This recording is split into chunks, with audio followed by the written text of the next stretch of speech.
7h52, l'art attise les passions. Ça, on le savait déjà, nous les passionnés de jazz, mais l'art peut carrément provoquer des crimes. Ben oui, écoutez donc le dernier coup de cœur polar de notre chroniqueur Bob Garcia. Bonjour Nathalie, bonjour Mathieu, bonjour à tous.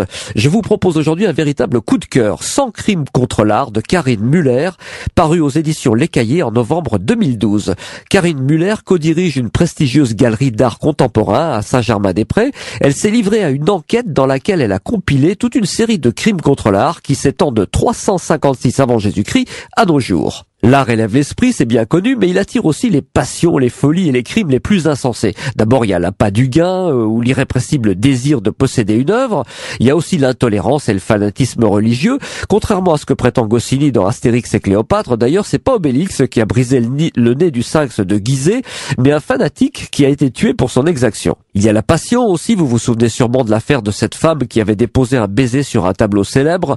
Le rouge à lèvres étant très gras, elle avait sérieusement endommagé la toile, et du coup, elle avait dû payer une lourde amende pour réparer les dégâts. Mais il y a beaucoup plus dingue. Le 21 octobre 2011, au musée Ostwald de Dortmund en Allemagne, une brave femme de ménage a nettoyé et récuré à fond une œuvre d'art intitulée « Quand les gouttes d'eau commencent à tomber du plafond ». Et ce qu'elle a pris pour de la crasse, eh bien justement évoquer les traces laissées par la pluie séchée.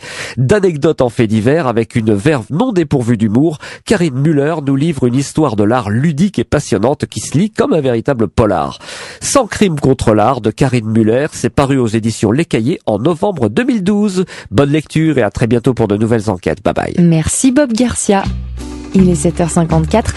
On écoute TSF Jazz et on découvre un extrait du dernier disque de l'ONJ, l'Orchestre National de Jazz.